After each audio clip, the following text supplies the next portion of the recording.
আসলে আমি এটার ভিতরে পজিটিভ কিছুই খোঁজার চেষ্টা করব সবসময়।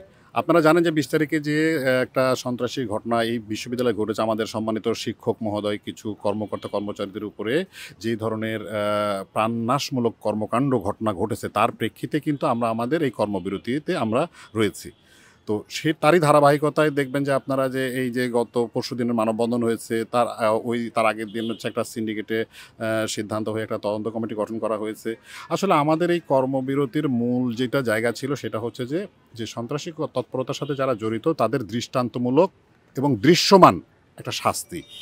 কারণ এর আগে এইরকম যে তদন্ত কমিটিগুলো হয়েছিল, সেই তদন্ত কমিটির মাধ্যম দিয়ে কিন্তু আমরা এরকম দৃশ্যমান কোনো শাস্তির ব্যাপারে মানে সেরকম কোনো কিছু দেখিনি। যার ফলে এই যে তদন্ত কমিটিটা গঠন হয়েছিল সেটার প্রতি অনেকেই আস্থা রাখতে পারেননি। এটা একটা দিক।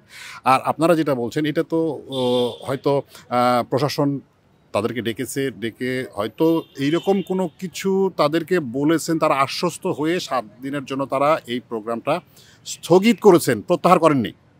তাহলে হয়তো তাদেরকে এমন কিছু বলেছেন যে তারা হয়তো আশ্বস্ত হয়েছে যে না, এই ৭ কর্মদিবসের মধ্যে ভিজিবল কিছু একটা হবে। কিন্তু সেরকম কোনো তথ্য আমাদের কাছে নেই। আমরা শিক্ষকরা আমাদের যে ডিগনিটির জায়গা সেখানে আমরা অটল। কারণ আমরা বলেছি আমাদের একজন শিক্ষক কর্মকর্তা তো হয়েছে, শিক্ষকও প্রহিত হয়েছেন এবং উনি প্রশাসনের দ্বিতীয় সর্বোচ্চ ব্যক্তি। তো যেখানে উনার এখানে কোনো নিরাপত্তা নেই, সেখানে আমি তো একজন সাধারণ শিক্ষক, আমরা তো সাধারণ শিক্ষক, তাহলে আমাদের যে কোনো সময় এরকম একটা সিচুয়েশনে পড়তে কি সময় লাগবে? তো আমরা ওই জন্যই চেয়েছি যে এই সিচুয়েশনটা দূর করে এখানে যেন একটা শান্তি এবং সুষ্ঠু পরিবেশ তৈরি করার যায়, যাতে যেখানে শিক্ষকরা মনে করেন নিশ্চিন্ত মনে ক্লাসে যাবেন, আমার কর্মকর্তা-কর্মচারীরা তার ডেস্কে নিশ্চিন্ত মনে কাজ করবেন।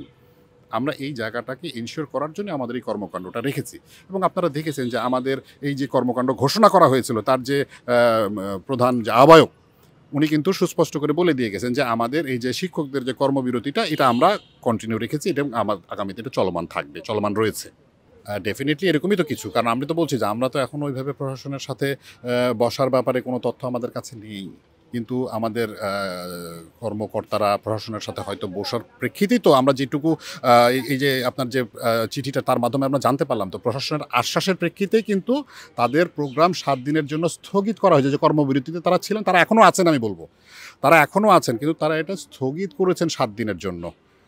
তার মানে কি তাদেরকে হয়তো প্রশাসনের তরফ থেকে আশ্বস্ত করা হয়েছে যে এই ৭ কর্মদিবসের মধ্যে তাদের যে দাবি দেওয়া বা আমাদের সকলের যে দাবি দেওয়া, এটার যদি প্রতিফলন ঘটে, আমার কথা এটা আমরাও বলছি যে আমাদের যে চাওয়াটা, এই চাওয়াটা যদি এই ৭ কর্মদিবসের মধ্যে ঘটে বা এর প্রতিফলন হয় বা আসলে আমাদের চাওয়াটার বাস্তবায়ন হয়, আমরাও তো এর সাথে থাকবো না, আমরাও তো আমাদের কর্মসূচি প্রত্যাহার করে নেব।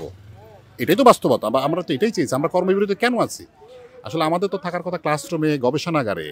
তা আমরা সেই জায়গা বাদ দিয়ে এখানে কেন আছি? আমাদের যে সম্মানের জায়গা, আমরা মনে করি শিক্ষক হিসাবে আমরা পুরো জাতির কাছে লজ্জিত হয়েছি যে ছাত্রর কাছে শিক্ষক মার খেয়েছে। তো এই জায়গাটা থেকে আমরা উঠতে চাই। আমরা সসম্মানে এই ক্যাম্পাসে না, সব জায়গায় আমার কর্মকাণ্ড করতে চাই।